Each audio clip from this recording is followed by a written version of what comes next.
dengan nomor register 103 garis miring Bit B garis miring 2024 garis miring PMKD atas nama Muhammad Samana alias Samana Hipinki dinyatakan dibuka dan terbuka untuk umum.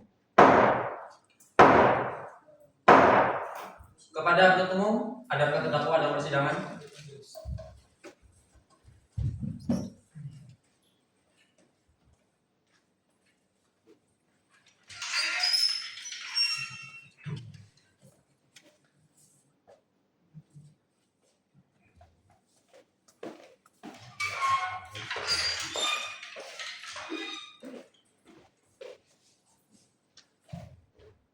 Terdakwa sehat? Sesuai agenda sidang sebelumnya, bahwa sidang ini adalah putusan mengenai tanggapan dari penasihat hukum serta penuntut umum. Baik, saya bacakan. Nomor register perkara 103 garis miring Bit B garis miring 2024 garis miring PMKD. Demi keadilan berdasarkan ketuhanan Yang Maha Esa, putusan selah. Pengadilan Negeri Wakanda yang memeriksa dan mengadili perkara-perkara pidana umum dalam tingkat pertama telah menjatuhkan putusan selah sebagai berikut dalam perkara terdakwa. Nama lengkap Muhammad Samana alias Samana Hipinki, tempat tanggal lahir Wakanda 1 Juni 2001, umur 23 tahun, jenis kelamin laki-laki, kebangsaan Wakanda, tempat tinggal Jalan Jejakit Komplek Kompium, nomor 12 RT 7 RW 2 Desa Galangan Kecamatan Wonosobo, Kota Wakanda. Agama Islam, pekerjaan buruh, pendidikan SMA. Penahanan oleh penyidik kepolisian Restor Kota Wakanda sejak tanggal 10 Juni 2024 sampai 30 Juni 2024. Perpanjang penahanan oleh penuntut umum Kejaksaan Negeri Wakanda dari tanggal 30 Juni 2024 sampai 9 Agustus 2024. Ditahan oleh Kejaksaan Negeri Wakanda tanggal 9 Agustus 2024 sampai sekarang. Pengadilan Negeri Wakanda setelah membaca surat-surat yang berkaitan dengan berkas perkara ini, setelah membaca surat dakwaan jaksa penuntut umum nomor register perkara 103 garis miring Bit B garis miring 2024 garis miring PMKD tertanggal 11 Agustus 2024 yang disampaikan pada hari persidangan tanggal 13 Agustus 2024 setelah membaca nota keberatan terdakwa penasihat hukum yang dibuat pada tanggal 10 September 2024 dan setelah disampaikan pada hari persidangan tanggal 10 September 2024 yang pada pokoknya sebagai berikut. Surat dakwaan kabur bahwa sesuai dengan ketentuan pasal 143 ayat 2 huruf B KUHP diatur surat dakwaan jaksa penuntut umum haruslah memenuhi syarat-syarat antara lain. A. Syarat formal yaitu bahwa surat dakwaan harus menyebutkan identitas lengkap terdakwa serta bahwa surat dakwaan harus diberi tanggal dan ditandatangani oleh jaksa penuntut umum.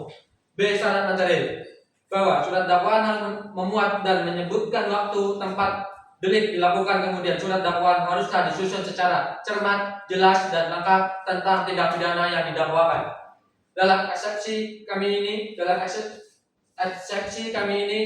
yang kami ajukan keberatan adalah menyangkut isi surat dakwaan jaksa penuntut umum. Oleh karena itu, berkaitan dengan persyaratan materi sebagaimana diharuskan pasal 143 ayat 2 KUHP khususnya yang mensyaratkan bahwa dakwaan haruslah disusun secara cermat, jelas dan lengkap tentang tindak pidana yang didakwakan berkenaan dengan maksud ketentuan pasal 143 ayat 2 itu. Izinkan kami mengutip dari buku pedoman pembuatan surat dakwaan terbitan Kejaksaan Agung Republik Indonesia tahun 1985 halaman 14 sampai 16. Dirumuskan pengertian cermat, jelas dan lengkap adalah sebagai berikut. Yang dimaksud dengan cermat adalah dalam Kamus Besar Bahasa Indonesia KBBI terbitan Departemen Pendidikan Nasional dan Balai Pustaka tahun 2001 halaman 211 mengartikan kata cermat dengan seksama, teliti, kata teliti diartikan dengan meneliti. Oleh karena itu, kata cermat tidak lain adalah tindakan untuk meneliti berdasarkan pedoman pembuatan surat dakwaan terbitan Kejaksaan Agung Republik Indonesia tahun 1985 halaman 14 menyatakan yang dimaksud dengan cermat adalah ketelitian jaksa penuntut umum dalam mempersiapkan surat dakwaan yang didasarkan kepada undang-undang yang berlaku bagi terdakwa serta tidak terdapat kekurangan dan atau kekeliruan yang dapat mengakibatkan batalnya surat dakwaan atau tidak dapat dibuktikan antara lain misalnya apakah ada pengaduan dalam hal delik aduan, apakah penerapan hukum atau ketentuan pidana yang sudah ditetapkan. Surat dakwaan yang dibuat oleh penuntut umum sudah sesuai dengan ketentuan KUHP mengenai syarat material dan formilnya Syarat formil yang dimaksud adalah daripada identitas terdakwa secara cermat, jelas, dan lengkap sebagaimana ketentuan pasal 143 ayat 2 KUHP. Khususnya yang mensyaratkan bahwa dakwaan harusnya disusun secara cermat, jelas, dan lengkap tentang tindak pidana yang didakwakan. Yang dimaksud dengan jelas adalah dalam Kamus Besar Bahasa Indonesia terbitan Departemen Pendidikan Nasional dan Balai Pustaka tahun 2001 halaman 465 mengartikan kata jelas sebagai berikut: terang, nyata, atau gamblang, tegas, tidak ragu-ragu, atau tidak bimbang. Kejaksaan Agung Republik Indonesia dalam pedoman pembuatan surat dakwaan terbitan Kejaksaan Agung Republik Indonesia tahun 1985 halaman 15 menyatakan bahwa jaksa penuntut umum harus mampu merumuskan unsur-unsur delik yang didakwakan sekaligus padukan dengan uraian perbuatan material fakta yang dilakukan terdakwa dalam surat dakwaan. Dalam hal ini harus diperhatikan, jangan sekali-kali memadukan dalam uraian dakwanya hanya menunjukkan pada uraian dakwaan sebelumnya, sedangkan unsur-unsur berbeda ketidakjelasan dari dakwaan tim penuntut umum ini berawal dari ketidakcermatan dari penelitian perkara dan sampai perumusan isi dakwaan tersebut. Dalam dakwaan tersebut terdapat ketidakjelasan mengenai unsur-unsur dari delik yang didakwakan yang kemudian dipadukan dengan uraian perbuatan material atau fakta. Perbuatan yang dilakukan oleh saudara Muhammad Samana alias Samana bin Pinky, beberapa hal yang tidak diuraikan secara jelas oleh penuntut umum di dalam surat dakwaan yang antara lain sebagai berikut. A. Dalam uraian fakta dan dakwaan pertama. 1. Dalam surat dakwaan penuntut umum menyatakan sebagai berikut bahwa ketika saat kejadian tersebut terdakwa dalam kondisi sengaja melakukan tindak pidana mencuri disertai dengan kekerasan, bahwa terdakwa Muhammad Samana bin Pinky memukul wajah anak korban sebanyak 4 kali sejalan dengan surat visum et repertum nomor 214 SK FER Wakande 6 2024 dengan rincian pemeriksaan, yakni pada pemeriksaan fisik ditemukan perlukaan lebam bagian wajah di area dahi sepanjang 2,5 cm, bagian pipi kanan sepanjang 1,5 cm, pipi kiri 0,9 cm, dan ujung bibir sebelah kiri 1,3 cm. Luka tersebut dikarenakan bekas pukulan. Bahwa saksi Tessa Kusuma dan saksi Muhammad Ade menerangkan, setelah anak korban Melino bin Syukran terjatuh dari motornya, kemudian ia terdakwa Muhammad Samana alias Samana bin Pinky mengambil tas milik anak korban tanpa seizin pemilik sahnya, yakni korban secara melawan hukum yang terletak di jalan tidak jauh dari tempat korban jatuh. Setelah itu, terdakwa kabur dan memacu kecepatan kendaraannya. Bahwa menurut AKP Purnomo selaku penyidik dalam kasus tersebut, bahwa tas yang berisi satu buah dompet merek KOC seharga 500.000 rupiah, uang tunai sejumlah 325.000 rupiah di dalam dompet anak korban 1 juta rupiah, 1 juta HP merek Ipom yang senilai 1 juta rupiah yang berwarna metalik,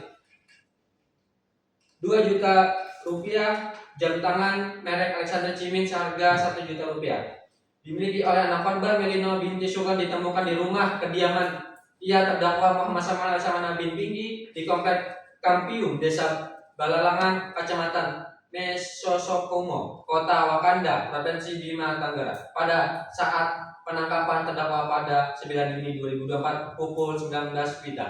B. Dalam uraian fakta dan dakwaan kedua. 1. Dalam surat dakwaan halaman penuntut umum menyatakan sebagai berikut bahwa saksi Tessa Kusuma dan saksi Muhammad Ardin menerangkan, setelah anak korban Melino binti Syukran terjatuh dari motornya, kemudian ia terdakwa Muhammad Samana bin Pinky mengambil tas milik anak korban tanpa seizin pemilik sahnya, yakni korban secara melawan hukum yang terletak di jalan tidak jauh dari tempat korban jatuh. Setelah itu terdakwa kabur memacu kecepatan kendaraannya.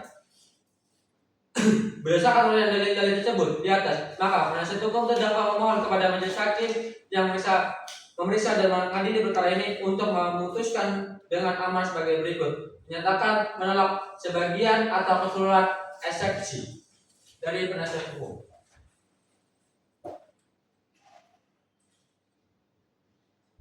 Nimbang bahwa atas dalil keberatan penasihat hukum terdakwa tersebut majelis hakim akan mempertimbangkan sebagai berikut.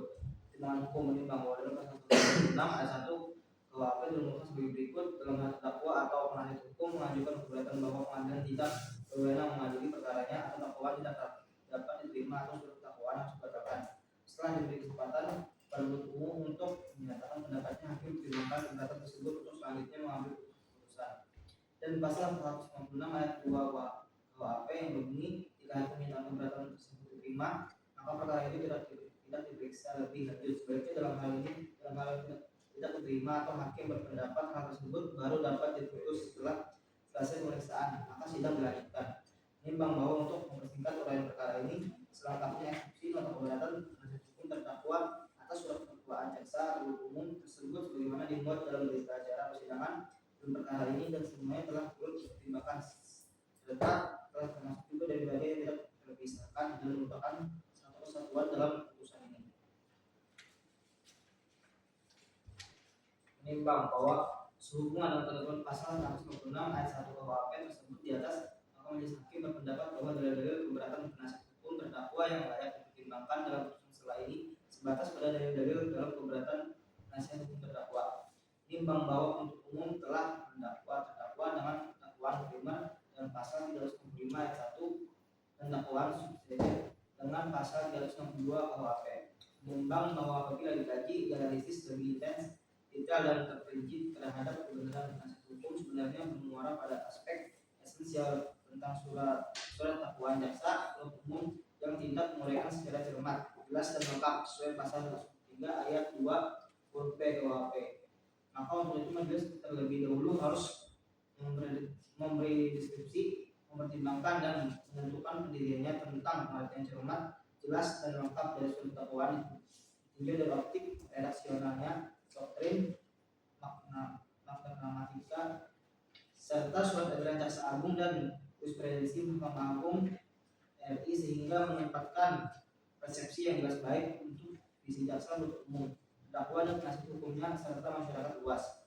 Menimbang apabila bertitik tolak pada rasional ketentuan pasal 103 ayat 2 huruf B KUHP beserta penjelasannya tidak dapat diketahui lebih detail tentang pengertian dan praktik bagaimanakah makna dari uraian secara jelas dan lengkap dari surat dakwaan, sehingga untuk itu majelis akan menelaah definisi doktrin, makna gramatikal atau leksikon surat edaran jaksa agung RI dan jurisprudensi Mahkamah Agung Republik Indonesia. Menimbang bahwa jurisprudensi Mahkamah Agung RI putusan Mahkamah Agung RI nomor 1229 K garing PID garing 1286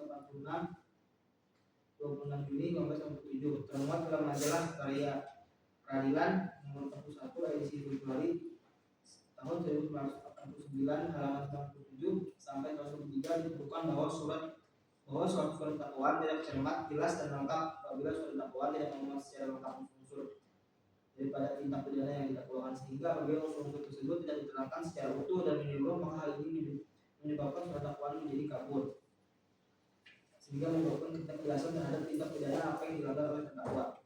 Menimbang bahwa berdasarkan kajian dari doktrin, makna gramatikal, surat edaran jaksa agung RI dan jurisprudensi Mahkamah Agung RI, maka majelis berpendapat bahwa hakikat fundamental dan esensial yang dimaksud dakwaan jaksa penuntut umum harus cermat, jelas dan lengkap sebagaimana diatur dalam pasal 103 ayat 2 huruf P KUHP yang mengandung arti secara global dan spesifik bahwa suatu surat dakwaan tersebut harus cermat, jelas dan lengkap dalam arti asal identitas serta tindak pidana yang diuraikan dalam dakwaan harus benar-benar seksama, teliti, terang dan komplit serta memuat secara lengkap unsur-unsur dari tindak pidana yang didakwakan karena menyebutkan locus dan tempus delictinya.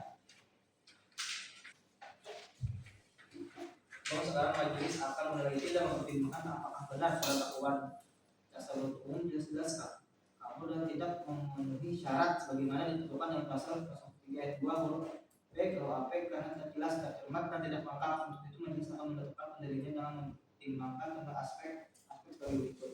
Bahwa berdasarkan aspek teoritis dan praktik peradilan bahwa eksepsi nota keberatan sebagaimana diatur dalam pasal 1 KUHP merupakan aspek yang bersifat syarat formal dan material dari suatu surat dakwaan sehingga tidak bersifat memeriksa pokok perkara, dan oleh karena itu Maka berdasarkan ketentuan pasal 3 ayat 2 huruf B KUHP, masyarakat surat dakwaan harus memperhatikan aspek syarat material, yaitu karena secara cermat, jelas dan lengkap mengenai tindak pidana yang didakwakan dengan menyebutkan waktu dan tempat pidana dilakukan, dan apabila ketentuan pasal 3 ayat 3 KUHP menimbang bahwa berdasarkan kajian dan doktrin menghentikan surat jaksa Agung RI dan jurisprudensi Mahkamah Agung RI, maka majelis berpendapat bahwa hakikat fundamental dan esensial yang dikeluarkan oleh pendapat jaksa penuntut umum harus cermat, jelas dan lengkap sebagaimana diatur dalam pasal 3 ayat 2 huruf B KUHP yang mengandung arti secara global dan substantif bahwa suatu surat dakwaan tersebut harus cermat, jelas dan lengkap dan akan serta tindak pidana yang diuraikan dalam surat dakwaan harus benar-benar sama, diterang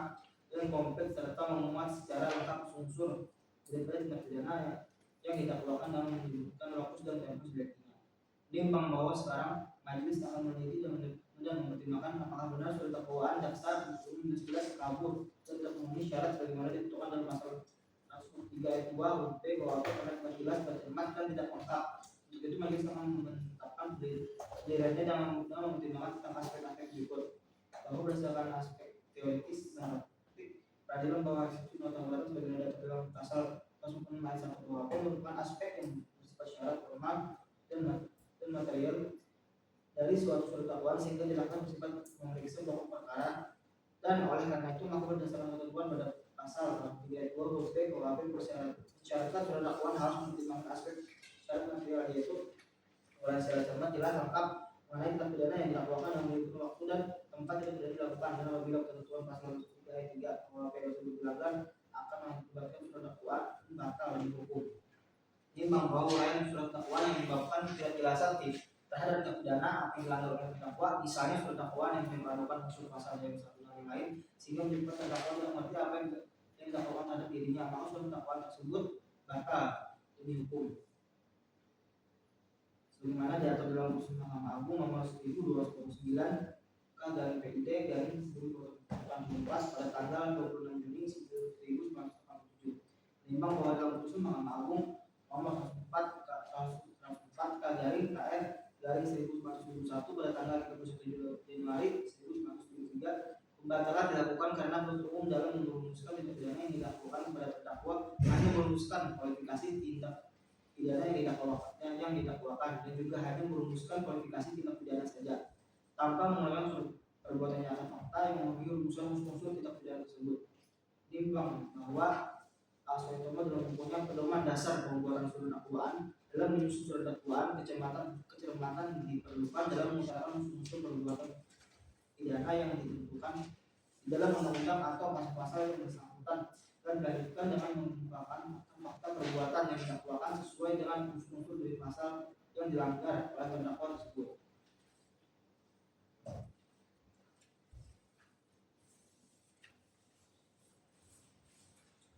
Menimbang bahwa berdasarkan surat edaran Jaksa Agung Republik Indonesia nomor SE 004-JA-11/1993 tanggal 16 November 1993 tentang pembuatan surat dakwaan dinyatakan bahwa yang dimaksud dengan cermat, jelas dan lengkap tidak saja menyebut seluruh unsur beserta dasar hukum dari peraturan perundang-undangan pidana yang didakwakan, melainkan juga menyebut secara cermat, jelas dan lengkap tentang unsur-unsur tindak pidana pasal yang didakwakan, juga harus jelas pula kaitannya atau hubungannya dengan peristiwa atau kejadian nyata yang didakwakan. Cermat, bahwa yang dimaksud dengan cermat adalah ketelitian dalam merumuskan surat dakwaan sehingga tidak terdapat adanya kekurangan atau kekeliruan yang mengakibatkan tidak dapat dibuktikannya dakwaan itu sendiri. Jelas, bahwa yang dimaksud dengan jelas adalah kejelasan mengenai rumusan unsur-unsur delik yang didakwakan sekaligus dipadukan dengan uraian perbuatan material atau fakta perbuatan yang dilakukan terdakwa dalam surat dakwaan.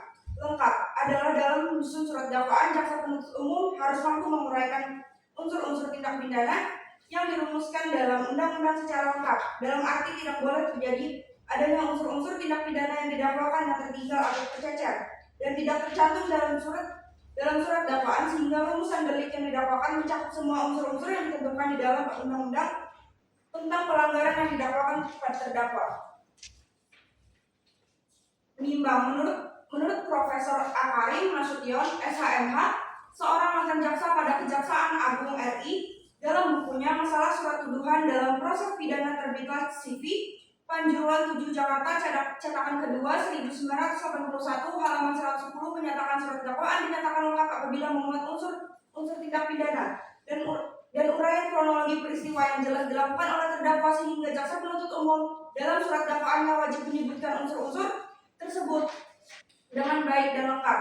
Menimbang bahwa menurut John Peirce, agar dapat dinyatakan cermat, jelas, dan lengkap, surat dakwaan harus memuat selain daripada perbuatan yang bertentangan dengan hukum pidana, surat dakwaan juga harus memuat unsur-unsur yuridis kejahatan yang bersangkutan. Hal ini berarti surat dakwaan harus menghubungkan antara perbuatan yang dilakukan dan bagaimana perbuatan tersebut dilakukan dengan merumuskan tindak pidana dalam undang-undang. Menimbang bahwa materi keberatan penasihat hukum terdakwa telah menyangkut pokok perkara, maka majelis hakim akan berpendapat dalil-dalil tersebut harus dibuktikan dalam proses pembuktian di persidangan dan baru dapat dipertimbangkan bersama-sama dalam putusan akhir. Menimbang berdasarkan keberatan penasihat hukum terdakwa atas surat dakwaan penuntut umum, penasihat hukum terdakwa menilai adanya ketidaksesuaian dalam uraian-uraian surat dakwaan. Menimbang berdasarkan berita acara penyidikan yang dilimpahkan penuntut umum kepada majelis hakim berkesimpulan bahwa penuntut umum telah teliti dalam merumuskan surat dakwaannya karena perumusan surat dakwaan telah sesuai dengan berita acara penyidikan serta surat dakwaan yang telah dibuat oleh penuntut umum telah mencantumkan keseluruhan keadaan yang berkaitan dengan unsur-unsur pasal yang didakwakan dan tidak memiliki kekurangan dan atau kekeliruan yang dapat mengakibatkan batalan surat dakwaan di mana pembuktiannya adalah di dalam persidangan. Menimbang dengan demikian penuntut umum telah cermat dalam mempersiapkan surat dakwaannya. Menimbang bahwa dalam surat dakwaannya penuntut umum telah merumuskan unsur-unsur delik yang didakwakan dan memadukannya dengan uraian perbuatan material atau fakta yang dilakukan oleh terdakwa serta penuntut umum telah menentukan dengan jelas dan terang sehingga tidak menimbulkan keraguan-keraguan dan kekaguran tentang pihak mana yang menjadi terdakwa dalam surat dakwaannya. Menimbang dengan demikian surat dakwaan penuntut umum telah memenuhi kriteria yang lengkap.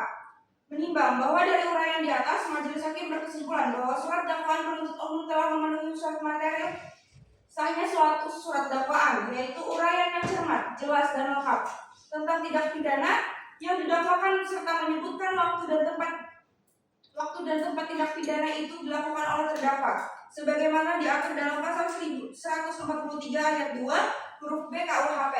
Menimbang bahwa oleh karena surat dakwaan penuntut umum dalam perkara ini telah memenuhi syarat formil maupun syarat material sesuai dengan pasal 143 ayat 2 huruf A dan B KUHP, dalam eksepsi atau untuk keberatan dari penasihat hukum terdakwa dinyatakan tidak berdasar. Menimbang bahwa berdasarkan dalil penasihat hukum dalam eksepsinya menyatakan Pengadilan Negeri Wakanda tidak berwenang mengadili perkara tersebut sebagaimana dalam dalilnya pasal 84 ayat 2 KUHP tentang tempat tinggal terdakwa dan kediaman sebagian besar para saksi. Menimbang bahwa penasihat hukum terdakwa mengadili bahwa saksi oleh penuntut umum semuanya berada di kota Wakanda Tengah yang dalam hal ini Pengadilan Negeri Wakanda tidak berwenang dalam mengadili perkara tersebut. Menimbang bahwa menurut M. Yahya, harapan menjelaskan bahwa asas kedua menentukan kewenangan relatif berdasarkan tempat tinggal sebagai besar saksi. Jika saksi yang hendak dipanggil sebagian besar bertempat tinggal atau lebih dekat dengan suatu pengadilan negeri, maka pengadilan negeri tersebut yang paling berwenang memeriksa dan mengadili. Asas ini diatur dalam pasal 84 ayat 2 KUHP dan sekaligus mengecualikan atau menyingkirkan asas pecus delicti yang berbunyi pengadilan negeri yang di dalam daerah hukum yang terdakwa bertempat tinggal berdiaman terakhir di tempat ia diketemukan atau ditahan hanya berwenang mengadili perkara terdakwa tersebut. Apabila tempat kediaman sebagai besar saksi yang dipanggil lebih dekat pada tempat pengadilan negeri itu daripada tempat kedudukan pengadilan negeri yang di dalam daerahnya, tindak pidana itu dilakukan. Lebih lanjut, M. Yahya harap menjelaskan bahwa penerapan asas tempat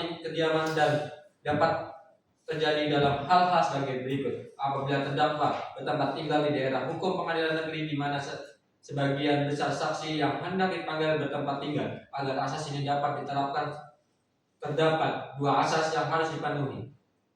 A. Terdakwa bertempat tinggal di daerah hukum pengadilan negeri yang bersangkutan. B. Sebagian besar saksi yang hendak dipanggil bertempat tinggal di daerah hukum pengadilan negeri tersebut. Dengan dipenuhinya kedua syarat tersebut, kewenangan relatif mengadili terdakwa untuk memeriksa perkara beralih dari pengadilan negeri tempat di mana peristiwa pidana terjadi ke pengadilan negeri tempat di mana terdakwa bertempat tinggal. Menimbang bahwa berdasarkan uraian pertimbangan tersebut di atas, maka majelis hakim berpendapat bahwa dalil-dalil keberatan penasihat hukum terdakwa harus ditolak.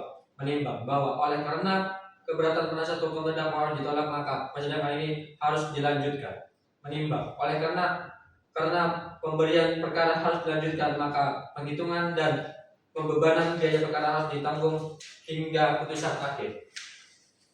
Memperhatikan pasal 143 dan pasal 156 Undang-Undang Nomor 18 Tahun 1981 tentang hukum acara pidana serta ketentuan-ketentuan lainnya yang berkenaan dengan perkara ini. Mengadili menyatakan bahwa nota keberatan dari penasihat hukum terdakwa tersebut tidak dapat diterima. 2. Menyatakan pemeriksaan perkara atas nama terdakwa Muhammad Samana alias Samana bin Pinggi segera dilanjutkan dengan menghadirkan terdakwa, saksi-saksi, dan barang bukti di persidangan atau alat bukti lainnya. 3. Meneguhkan biaya perkara hingga dijatuhkannya putusan akhir. Demikian diputuskan berdasarkan musyawarah majelis hakim atas nama Manarul Alam sebagai hakim ketua, Wijayanto Kusuma sebagai hakim anggota 1 dan Aulia Rama sebagai hakim anggota 2 pada hari Rabu 24 Agustus 2024 dan dihadiri oleh Norman sebagai panitera, Muhammad Rizky Maulidi sebagai jaksa penuntut umum serta terdakwa dan penasihat hukum terdakwa.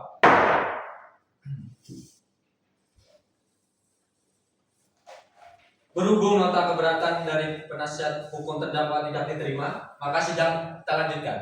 Kepada jaksa penuntut umum, minggu depan bisa hadirkan para saksi dan barang bukti. Untuk minggu depan sudah bisa ya? Sudah bisa. Baik, kita akan sidang kembali minggu depan. Sidang pada tanggal 29 Agustus 2024 ya. Baik, terdakwa kembali ke tahanan, jaga kesehatan kepada penasihat hukum, dampingi selalu terdakwa. Kepada penuntut umum, hadapkan terdakwa pada hari tanggal tersebut beserta saksi. Maka dengan sidang ini sudah ditutup.